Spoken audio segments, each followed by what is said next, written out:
Ithnan wahid aghliqil bab. Pemirsa Media Yaping semuanya, kita kedatangan tamu hari ini, tamu yang sangat istimewa, tamu yang sangat inspiratif buat obrolan kita malam ini, yaitu Bapak Dr. Andes Muhammad Arifin. Ya, kita mulai podcast pada kesempatan kali ini. Kita akan berusaha menggali cerita-cerita inspiratif, podcast inspiratif yang akan kita gali dari sosok beliau ini yang sangat istimewa.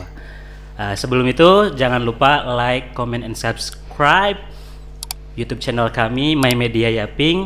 Jangan lupa like, comment, dan subscribe setiap videonya. Selanjutnya kita mulai obrolan santai. Pak Kiai, Pak Arifin. Pak Arifin lahir pada tahun berapa ini, Pak? Kalau lahir nggak dirahasiakan ya, karena juga bisa dilihat tuh ya, tampangnya usia sekian, sekian. Nah, lahir di tahun 1967, sudah lumayan. 67. Iya.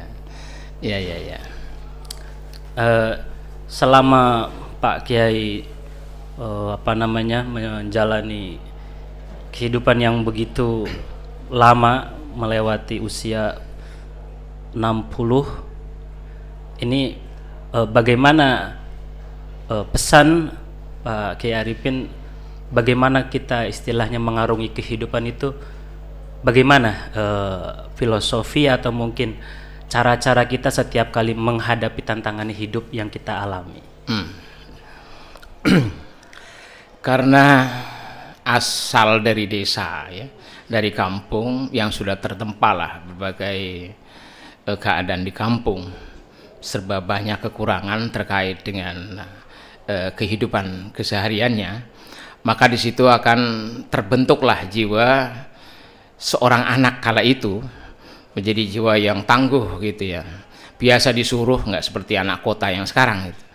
Nah, maka di saat saya kecil gitu, biasa itu dengan kehidupan yang sebagaimana layaknya anak-anak kampung, bahwa dekat sawah ya, kemudian saya terbiasa untuk disuruh orang tua untuk mengairi sawah gitu dan seterusnya. Artinya saat kecil itu saya selalu patuh kepada orang tua dengan perintah-perintahnya, dengan segala lika-likunya selalu ngikutin. Karena itu dari kecil saya terbiasa untuk mengikuti perintah-perintah orang tua itu. Iya. Barangkali kalau di saat saya masih kecil. Iya.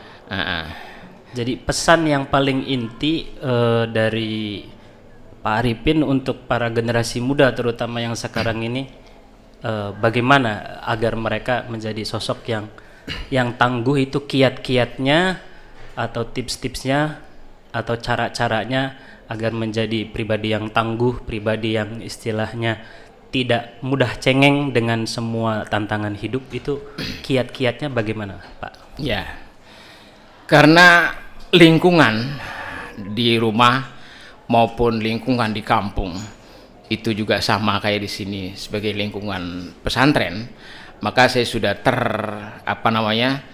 tercipta kebiasaan-kebiasaan selayaknya lingkungan pesantren. Artinya bahwa sejak kecil saya sudah terbiasa ngaji, sejak kecil saya sudah terbiasa tidur di musola. Nah, kemudian itulah yang membawa saya di usia-usia sudah lepas dari remaja harus punya bekal. Karena saya sering terinspirasi dengan beberapa kiai-kiai gitu ya, yang sering saya lihat betapa hebatnya mereka ketika menggali ilmu pengetahuan, maka saya dituntut gitu ya untuk mempunyai kemampuan yang sama. Nah, inspirasi itulah yang kemudian membentuk saya untuk harus rajin. Kenapa? Karena saya bukan termasuk dari keluarga yang bisa mondok pesantren di mana dan seterusnya. Tetapi karena saya ingin sekali mempunyai kemampuan seperti mereka yang bisa mondok pesantren, nah akhirnya saya harus rajin. Nah, dari sinilah maka saya berpesan gitu ya kepada anak-anak sekarang untuk jangan sampai terlena dengan keadaan yang ada, tetapi harus mau mencontoh orang-orang yang katakanlah bisa berhasil atau idolanya, sehingga akan bisa membentuk pribadinya, pribadi yang tangguh, mampu menatap masa depan, ingin menjadi tokoh, ingin menjadi apa namanya bahasa Jawanya pengarap gitu ya, menjadi orang yang mampu apa namanya berhadapan dengan banyak orang. Nah, itu terinspirasi dengan banyak tokoh kala itu. Di waktu usia muda saya udah bisa menyimpulkan bahwa betapa hebatnya mereka bisa berhadapan dengan banyak orang. Nah, inilah yang kemudian menginspirasi kita untuk kita tularkan kepada generasi muda sekarang supaya jangan terlena dengan apa keadaan sekarang itu ya, tapi harus mau mengkaca, mau menimba atau mau melihat supaya bisa menatap masa depan dengan melihat berapa tokoh-tokoh yang sudah berhasil sekarang ini. Iya ya. Bicara menyambung tadi masalah pondok, masalah pendidikan pesantren itu, Pak Kiai sendiri pengalamannya pada saat awal kali atau pertama kali masuk Yaping sendiri, lingkungan pesantren, lingkungan pondok, apalagi ini bisa kita sebut di apa namanya sisi ibu kota ya, kita dekat dengan ibu kota. Pada saat itu, pada saat Pak Kiai pertama kali masuk dan kemudian bergabung dengan Yaping ini, kira-kira di tahun seperti apa, di tahun berapa, dan pada saat itu bagaimana kondisi apa namanya lingkungan di sini, masyarakat di sini, anak-anak muda di sini, nah, kapan dan bagaimana kondisi saat itu?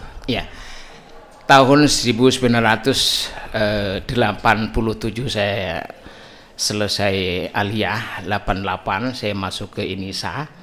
Nah, ini awal sekali saya menginjakan kaki ke Yaping. Ini karena ada beberapa kiat sebelumnya. Karena beliau almarhum almaghfurlah Ki Haji Muhammad Dauma Anwar pernah kunjungan ke pondok pesantren saya di sana gitu ya. Artinya pondok pesantren yang saya nimba ilmu di sana. Nah, rupanya ketertarikan dengan sosok Pak Yai Dawam ini membuat para santri kala itu tertarik dan mendapatkan banyak arahan dari guru-guru saya, dari kiai-kiai saya untuk nanti kuliah di sana dah. Kuliah di INISA.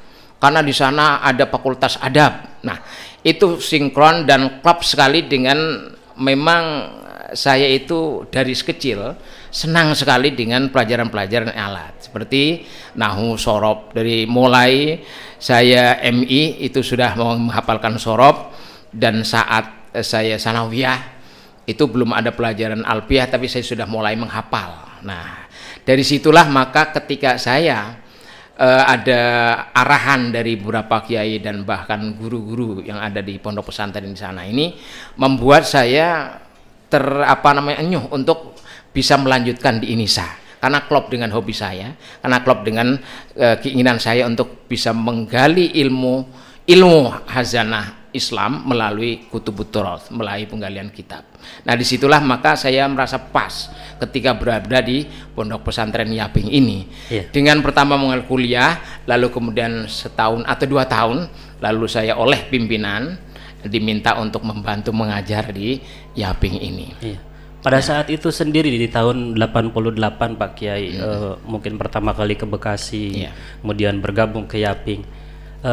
Kondisi sosial atau kondisi masyarakat, terutama generasi muda pada saat itu atau masyarakat sekitar sini, itu bagaimana dengan apa namanya dengan kehadiran Yaping ini, dan bagaimana istilahnya apa namanya kondisi, terutama kondisi sosial keagamaan pada saat itu?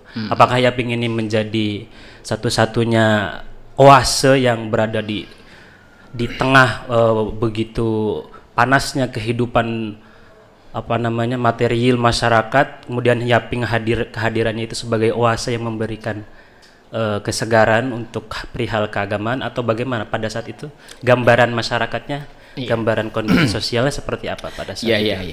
Bekasi itu sebagai apa namanya kota gerbang ibu kota ini dengan penduduknya yang banyak dari urban industrial gitu ya, dari pendatang-pendatang, ini kemudian bergabung dengan katakanlah penduduk asli, penduduk Betawi. Ini terkait dengan penduduk asli atau katakanlah Betawi terhadap agama itu memang apa namanya hiroh gitu ya, keagamaan itu hiroh. Nah, kehadiran Yaping di tengah masyarakat yang hiroh terhadap agama ini disambut baik gitu ya oleh warga Bekasi saat itu.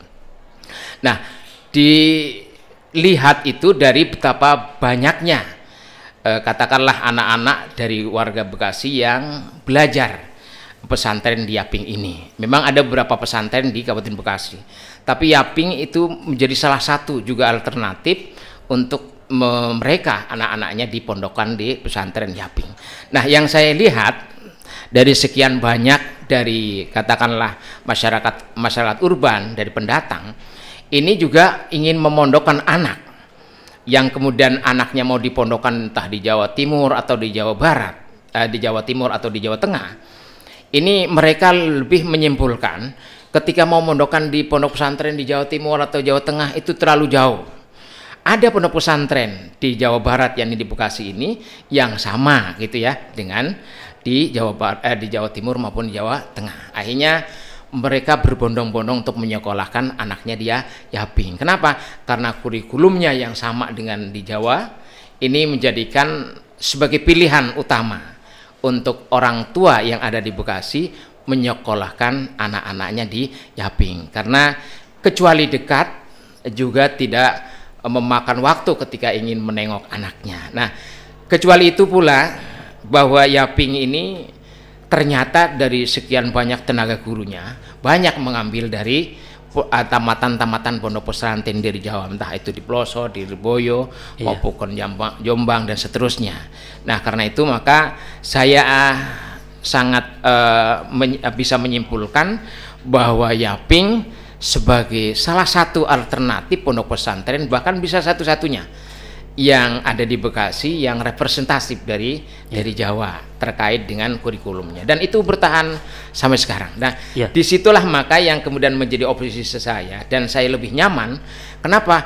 Karena kurikulumnya itu sinkron, pas, klop gitu dengan hobi saya. Maka kenapa saya kuliah di sini kemudian tidak pulang ke rumah untuk bisa mengajar di sana atau kembali ke rumah untuk katakanlah dedikasi di sana? Enggak, karena begitu kuliah selesai dari INISA lalu kemudian klub mengajar di Yaping, dan itu bisa sampai sekarang ini nyaman gitu ya. Pada saat awal-awal Pak Arifin berjuang di sini, bergabung bersama Yaping, ada tidak tantangan yang sangat dirasa begitu berat, namun di situ tetap berusaha untuk berusaha menaklukkan tantangan ini? Kira-kira ada tidak tantangan yang sangat sampai sekarang masih keingat terus bahwa ini perjuangan yang berat, ini lembaga yang harus terus dipertahankan? Ada nggak cerita-cerita semacam itu, Pak? Iya.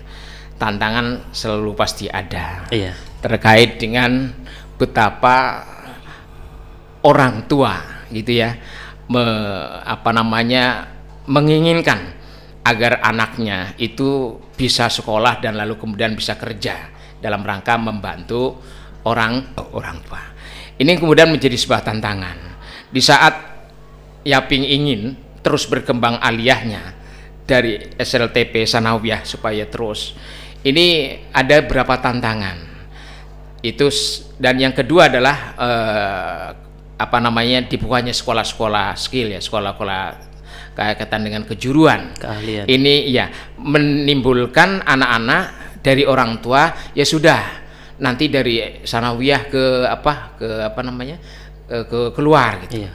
Tapi itu kemudian orang tua menyadari betul bahwa betapa anak-anak gitu, anak-anak mereka itu harus disekolahkan di Yaping ini sampai selesai. Kenapa? Karena ketika tidak selesai, bukan hanya sekedar mandul nanti ilmunya, tetapi juga akan tidak bisa matang itu ya dalam pertanian. Oleh karena itu maka orang tua akhirnya sadar betul bahwa mereka akhirnya harus sampai selesai aliyah Itu karena ilmu yang harus digali itu harus sepenuhnya, harus seutuhnya. Supaya apa? Supaya jangan sampai mempunyai kemampuan tetapi tidak lengkap, tidak penuh, tidak padat. Nah, itulah maka tantangan itu akhirnya bisa ditaklukkan melalui apa? Melalui kesadaran orang tua, walaupun misalnya harus berhadapan dengan situasi dan kondisi ekonomi lah, keluarga itu, tetapi masyarakat di sini tetap menyekolahkan anaknya hingga sampai tuntas. Bahkan tidak sedikit yang kemudian sampai ke INISA dan perguruan tinggi. Saya masih ingat terkait dengan anak-anak aliyah yang pas dengan periode saya, itu hampir sekelas itu semuanya ke INISA. Hanya sedikit yang kemudian keluar. Kenapa? Karena sudah harus menjadi kelanjutan dari katakanlah pendidikan dari aliyah yang menggali menggali ilmu pengetahuan dari kutub turas. Begitu selanjutnya di INISA dengan fakultas adab itu klop gitu ya. Nah, maka tidak sedikit artinya banyaklah yang pada melanjutkan di INISA. Nah, tantangan itu kemudian menjadi bisa dikendalikan. Iya. Ada tidak pakai pada masa-masa itu ya, masa-masa awal-awal Pak Arifin ke sini itu, kenangan atau memori yang sangat berkesan di masa-masa awal kedatangan Pak Arifin ke sini, mungkin kesan ketika bersama Pak Kiai Dawam pada saat itu, sang pendiri, sang pelopor, sang pencetus pertama kali muassis dari yayasan ini, dari pondok ini. Ada tidak kenangan yang sampai sekarang sangat melekat di dalam sanubari Pak Arifin ini, sampai ini menjadi betul-betul pesan moral buat para kita penerus perjuangannya? Iya, saya sangat teringat sekali Allahumma irham ke Pak Kiai Dawam.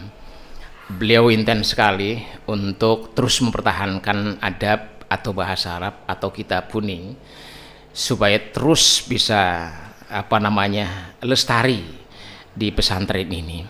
Dengan beliau itu sangat open sekali itu dengan muridnya, bahkan di saat-saat misalnya pengajian itu beliau selalu memantau sebelum guru ngisi pengajian, itu beliau keliling gitu ya. Itu satu jadi perhatiannya, dan itu yang sangat saya lihat begitu perhatian beliau terhadap santri, terhadap guru juga sama. Beliau sering sekali jalan gitu ya di Pondok Putra, kemudian keliling, lalu sewaktu-waktu istirahat beliau bersama guru-guru. Nah, termasuk diantaranya pernah ketika yang lain masuk, saya dihentikan dulu, nanti dulu Pak pulang. Nah, kemudian ditanya, ngobrol sedikit. Ini anak-anak itu yang penting kalau sorop itu, ingat sorop itu anak sudah bisa isim fa'ilnya apa, itu udah berarti udah bagus tuh. Bisa misalnya doribun, nah itu tidak kemudian langsung dari doroba yadribu, oh itu isim fa'ilnya doribun gitu. Jadi artinya ketika anak itu sudah memahami sehot kalimat, oh itu udah lumayan. Nah, jadi perhatian yang sekecil apapun beliau itu selalu ingin gitu ya, ingin jangan sampai ketinggalan. Nah, itu diantara perhatian.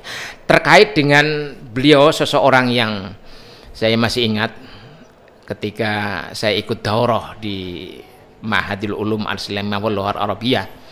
Nah, di sana ada seorang dosen juga yang ketika itu saya tulisannya kan agak cakep itu, lumayan gitu ya, rikahnya gitu ini. Nah, beliau nanya, "Man 'allamakal khat?" gitu ya. "Man 'allamakal khat?" gitu. "Allamani Syekh Muhammad Damlah." "Nafsu?" "Na'am nafsu." Wah, hebat sekali beliau tulisannya. Artinya tulisan kitabah beliau Kiai Dawam itu cakep sekali dalam hal menulis tahrikah atau diwan. Itu persis lokasinya di mana Pak? Mahadul Ulum tadi itu, nah, itu apa waktu di itu Indonesia atau di mana? Masih di Salemba itu, di Jakarta. Atau dulu LPBA lalu kemudian berganti nama Lipia.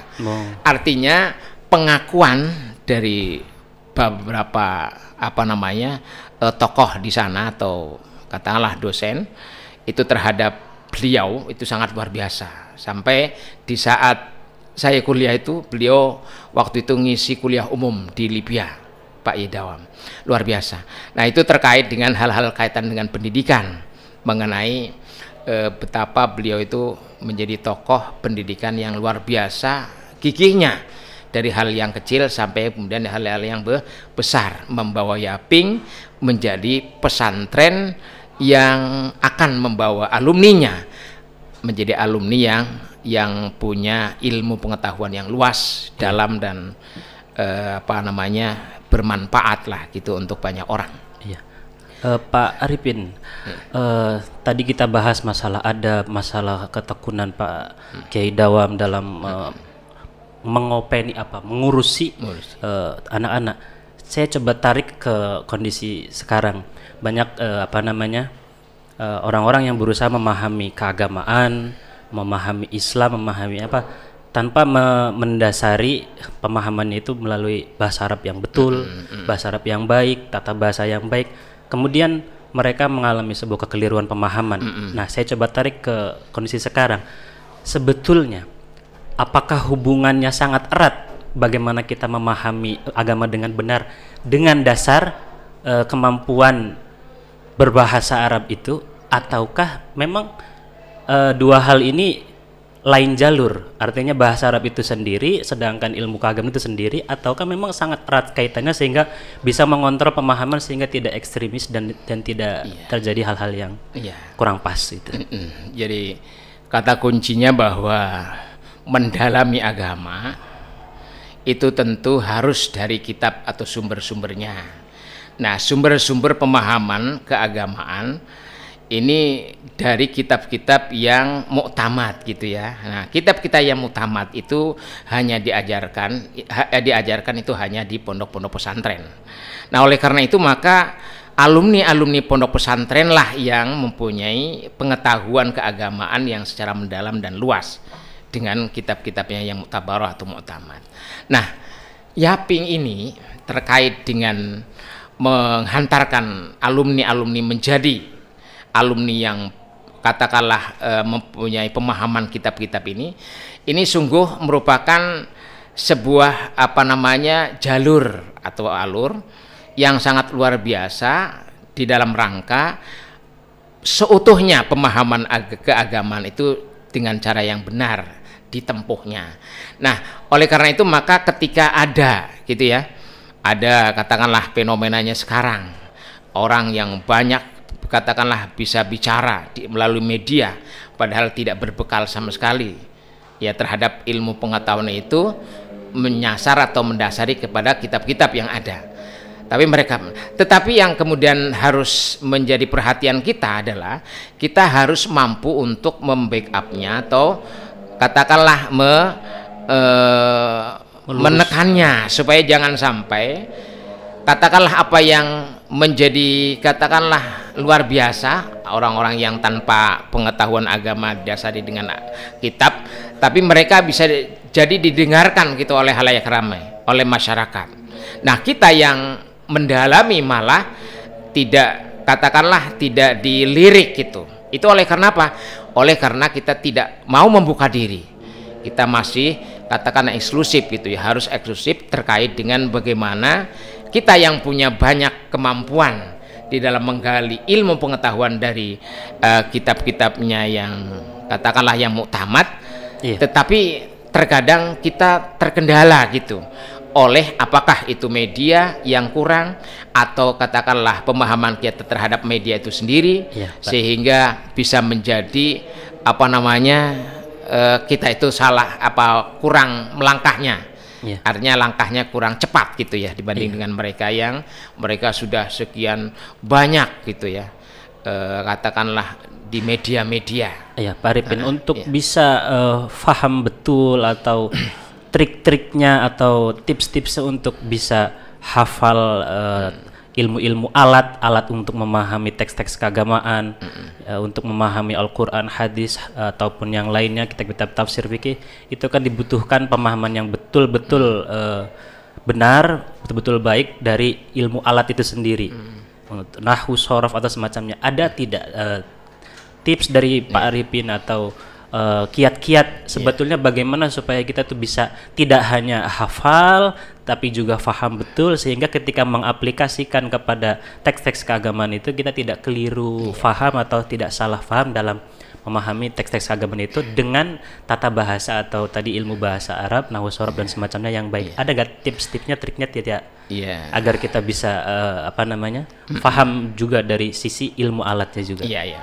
Memang kuncinya memang harus kita katakanlah mau mengikuti tradisi-tradisi pondok pesantren salaf dahulu, di mana urutannya gitu ya, urutan untuk belajar dimulai dari pemahaman dengan hafal itu jurmiyah, lalu kemudian kitab-kitab pendukungnya sampai dengan alfiyah dan seterusnya. Karena itu sangat mendukung sekali terhadap pemahaman kita terhadap kitab-kitab yang muktamad tadi, artinya kitab yang dikenal dengan kutubut turas gitu ya. Nah, tips-tipsnya adalah ketika seorang gitu ya, santri atau pelajar atau orang yang sedang belajar kitab, yang pertama harus memahami betul tentang ilmu alat dan juga kalau bisa sampai hafal, karena hafal itu bagian dari pemahaman itu sendiri. Nah, yang kedua adalah seringnya mengikuti pengajian-pengajian yang sifatnya apakah itu bandongan gitu ya, atau kalau bisa lebih pada sistem sorogan gitu ya. Nah, yang menjadi persoalan sekarang itu adalah anak-anak kurang apa? Kurang ada semacam arahan-arahan atau petunjuk-petunjuk gitu ya. Nah, terhadap upaya mereka untuk menggali kemampuan yang didasarkan kepada kitab. Nah, diantaranya adalah ketika saya melihat itu ya, ada anak-anak yang ingin belajar tetapi kemudian terkendala karena tidak tahu mulai dari mana. Nah, akhirnya Yaping ini sudah dengan kurikulumnya sudah mulai dari awal itu sudah memberikan bagus itu. Pemetaan gitu. Ya, pemetaan itu sudah bagus sebetulnya. Tinggal anak-anak itu yang kemudian belum maksimal adalah ketika kesadarannya yang belum tergali, sehingga kemampuan anak itu bisa dihitung, yang bisa sampai agak tuntas gitu ya adalah 1, 2 ya 3 atau 10 3, 4, 5, 6, 10, yang lain masih belum. Kenapa belum? Karena kesadaran untuk benar-benar ingin menggali itu pasti belum tergali gitu, belum terbangun dari dalam dirinya. Sehingga yang kalau kita ingin lebih real lagi adalah ketika mulai dari sanawiyah sudah hafal jurmiyah kelas 1, begitu kelas 2 amriti, dan mulai kelas 3 sudah mulai ngapalin alfiyah sanawiyah, lalu di aliyah sudah tinggal menghafal alfiyah dengan pemahamannya. Sekaligus di situ seringnya ngikutin pengajian entah kitab apa saja, itu adalah mampu untuk mensinkronkan antara pemahaman dan hafalan ilmu alat itu dengan tatbik atau tatabuk, atau artinya penerapannya terhadap kalimah-kalimah Arabiyah. Ini masih sisi terkait dengan kitab di dalam pemahamannya. Gitu. Ya, terima kasih Pak Arifin atas podcast yang sangat inspiratif. Kita dapat mengambil kesimpulan yang begitu banyak dari kisah pribadi Pak Arifin, perjuangannya, dan kita yang tidak kalah penting juga mengambil poin bahwa pemahaman keagamaan itu bisa benar, bisa lurus, bisa sesuai dengan apa yang diajarkan oleh Rasulullah, tentunya dengan ilmu, yaitu ilmu-ilmu kepesantrenan, karena itu menjadi sesuatu yang sangat baku untuk bisa kita faham betul terhadap konsep-konsep keagamaan. Sekali lagi kami ucapkan terima kasih, kami dari My Media Yaping, kami sangat berterima kasih atas kesediaan waktu Pak Arifin yang telah memberikan podcast inspiratif. Dan teman-teman semua jangan lupa sekali lagi like-nya, komen-nya, dan subscribe-nya. Kita dukung terus channel ini karena tamu-tamu yang nanti akan dihadirkan di sini tamu-tamu yang sangat inspiratif, tamu-tamu yang dapat menggugah kita, menyadarkan kita, dan membuat kita melek terhadap kondisi sekarang. Terima kasih semuanya. Assalamualaikum warahmatullahi wabarakatuh. Waalaikumsalam warahmatullahi wabarakatuh.